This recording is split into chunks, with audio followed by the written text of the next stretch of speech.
नमस्कार दोस्तों, इस वक्त हम मुजफ्फरनगर के मखियाली में एक बैंक्वेट हॉल में हैं और आज मान्यवर काशीराम के परिनिर्वाण दिवस पे यहाँ बड़ी सभा का आयोजन किया गया। हजारों की तादाद में भीम आर्मी और आज़ाद समाज पार्टी के समर्थक कार्यकर्ता यहाँ पर जुटे। तो क्या संदेश आज के आयोजन के माध्यम से देने की कोशिश की गई? हमारे साथ भीम आर्मी चीफ विनय रतन जी मौजूद है। तो क्या संदेश आज आपने समाज को और कार्यकर्ताओं को दिया? देखिए, आज भारत के एक महामानव, शोषित वंचितों के बड़े नेता मान्यवर काशीराम साहब का परिनिर्वाण दिवस है। संदेश एक ही है कि बहुजन समाज जब तक शासक नहीं बनेगा, इनकी समस्या का समाधान नहीं होगा। तो बहुजन समाज को शासक बनने का संदेश दिया कि जाओ घर घर तक जाकर मैसेज दो कि बहुजन समाज एकजुट हो और इस देश की व्यवस्था पर काबिज होने का काम करें, क्योंकि जब तक हम शासक नहीं बनेंगे हमारी समस्या का समाधान नहीं हो पाएगा। तो यही संकल्प आज सबको दिया गया है, यही संदेश है सबके लिए। तो पार्टी ने आज क्या संकल्प लिया? लोगों को तो संकल्प दिला दिया आपने, पार्टी का अपना क्या संकल्प है? क्योंकि पंचायत चुनाव भी सामने है, आगे विधानसभा चुनाव भी आ रहे हैं, तो पार्टी किस सोच के साथ आगे बढ़ रही है? देखिए, पार्टी बहुजन हिताय बहुजन सुखाय की सोच के साथ आगे बढ़ेगी। हर मजदूर, किसान वर्ग, कर्मचारी वर्ग, दलित, पिछड़े, अल्पसंख्यक समाज, सबको एक साथ एकजुट बना करके आगे को लेकर के चलने का काम करेगी। जिस प्रकार की व्यवस्थाएं देश में आज हो रही हैं, भाई आप अगर अपने खुदा का नाम लेते हो तो मुकदमे हैं, आप अगर अपने इष्टों का नाम लेते हो तो मुकदमे हैं। ठीक,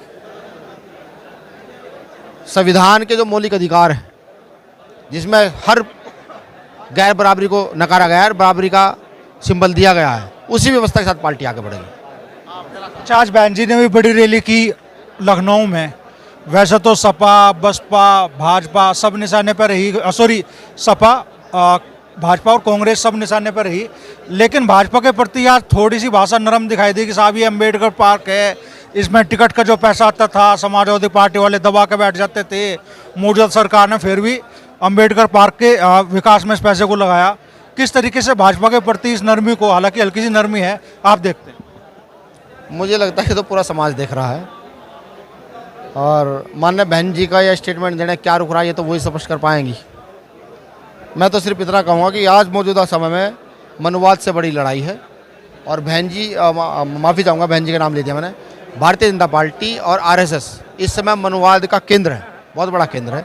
उनसे लड़ाई है, उनके पक्ष में किसी भी प्रकार की नरमी बरतना हम लोगों से नहीं आता, ना हम कभी बरतेंगे। अच्छा, आजम खान साहब जेल से रिहा हुए और कई महीनों से चर्चा चल रही है कि साहब चंद्रशेखर आज़ाद जी, आजम खान साहब एक गठबंधन में आ सकते हैं। कल अखिलेश यादव आके आपके जो मंसूबे थे या इच्छाएं थी उन पर पानी फेर गए क्या? नहीं, किसी से मिलना मंसूबे पानी फेरना थोड़ी होता है। आजम खान साहब जेल से छूटे अच्छे नेता रहे हैं। देखो, अल्पसंख्यकों के लिए, पिछड़ों के लिए, दलितों के लिए खूब काम किया उन्होंने। ये भी सब जानते हैं कि बिना वजह उनको फंसाएगा। अच्छे नेता रहे हैं, मेरी ओर से उनको बधाई है, शुभकामनाएं कि वो छुटकर आए हैं, परिवार से घुल मिल रहे हैं, उसके बाद निर्णय करें क्या करना है। ठीक, राजनीतिक है, सबकी अपनी है, कौन क्या सोचता है, मैं क्या सोचता हूँ, आप क्या सोचते हैं, ये सबके ऊपर अपने ऊपर बेस है। भाई यहाँ लोकतंत्र है, भाई जिसका जहाँ मन होगा वहाँ जाएगा। मैं फिर भी आपके, जब आपने पूछ लिया तो मैं आजम खान साहब का स्वागत करता हूँ, वो आए ना आए फिर भी मेरी ओर से स्वागत है उनका। गठबंधन की संभावना अभी बरकरार रहेगा? देखिए, हमारे दल की, हमारे संगठन की सबसे पहली प्रायोरिटी है देश। मौजूदा जिस दल की देश में सरकार है, उनकी इतिहास ये कहता है कि उन्होंने कभी भारत को प्रायोरिटी नहीं दी। उनके नेताओं ने भी सदैव जो है तिरंगे का अपमान किया। वो लोग जब आज़ादी की लड़ाई चल रही थी, वो उस समय अंग्रेजों के साथ रहते थे। इस समय सबसे पहले उनको राजगद्दी से उतार कर नीचे बिठाना है। जैसी गैर बराबरी उन्होंने देश में फैला दी है। पहले आपने देखा होगा, होली, दिवाली, ईद, त्यौहार सब इकट्ठे मनते थे। अब त्यौहार आता तो डर लगता है कि पता नहीं क्या घटना घटित हो जाएगी। ईद आएगी डर लगेगा, दिवाली आएगी डर लगेगा, पता नहीं कितनी बड़ी घटना घटित हो जाएगी। समझ रहे हैं? तो सबसे पहले डर के माहौल को ख़त्म करना है। और यहाँ के सभी राजनीतिक दलों से, जो बहुजन आइडियोलॉजी को फॉलो करते हैं, जो महापुरुषों की विचारधारा पर चलते हैं, जो संविधान के मौलिक भावनाओं में विश्वास रखते हैं, मुझे लगता है उन सबको एकजुट होना चाहिए। ठीक, हमारा प्रयास रहेगा, भाई हम तो तैयार हैं। अच्छा, बहुजन समाज पार्टी जिस वोट बैंक के सहारे सत्ता तक पहुंची, अब उसमें सबसे बड़ी सेंध लगा रही है आज़ाद समाज पार्टी। और ये जो वोट बैंक है, अब 2027 के विधानसभा चुनाव में सबकी नज़रें इस पे है कि ये असपा की तरफ रहेगा कि बसपा की तरफ रहेगा। क्या उम्मीद है आपकी? मुझे लगता है कि भारत के प्रत्येक नागरिक को जब राजनीति को सोचे, काम करने वालों की तरफ रहना चाहिए। आप मुझे बताइए कोई एमपी ऐसा हो जिन्हें चंद्रशेखर भाई से ज़्यादा आवाज़ उठाई हो? ऐसा कौन सा मुद्दा देश का चंद्रशेखर भाई जाके लोकसभा में नहीं उठाते? समझ रहे हैं? भारत के प्रत्येक नागरिक को काम करने वाले लोगों की तरफ रहना चाहिए, काम करने वाले लोगों को मौका देना चाहिए। मैं आपके चैनल के माध्यम से अपील करूंगा पूरे देश के तमाम युवाओं से, तमाम बुजुर्गों से, तमाम नागरिकों से कि इस बार आप आज़ाद समाज पार्टी को मौका दें। एक बार मौका दें तो मैं लिख कर देता हूँ कि हर युवा को गर्व होगा कि उन्होंने किसी युवा को चुना है। भाई चंद्रशेखर आज़ाद ने कभी भी समाज को निराश नहीं किया, हर आवाज़ को बुलंदी के साथ उठाया है, हर वर्ग के व्यक्ति की आवाज़ को बुलंद किया है।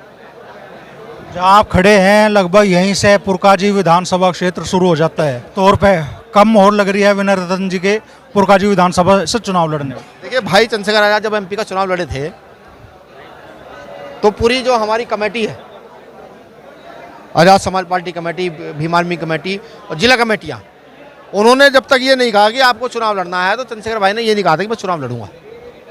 ठीक, हमारे यहाँ यही है कि जब हमारी कमेटियाँ, हमारे जिले की कमेटी और हमारी जो कोर कमेटियाँ हैं, वो जिस दिन मोहर कहेंगे कि आपको ही चुनाव लड़ना है, कल वो कह लगे किशोर को लड़ा तो किशोर को लड़ाएंगे, इसमें कोई दिक्कत नहीं है। जिला पंचायत के लिए खासतौर पर मुजफ्फरनगर में क्या लक्ष्य रखा है आप लोगों ने? जिला पंचायत अध्यक्ष बनाने का बनाएंगे इस बार। आप भी इंटरव्यू लेंगे जिला पंचायत अध्यक्ष से, मुझे पूरी उम्मीद है। ठीक है, सरकार अगर षड्यंत्र ना करे ना, आज चुनाव करा दे, तो आप लिख लीजिए 100% जिला पंचायत अध्यक्ष अभी के भी बन जाएगा। और ये मेरी आवाज़ नहीं है ना, मैं तो सही मायने में भी सही से सर्वे भी नहीं कर पाया हूँ।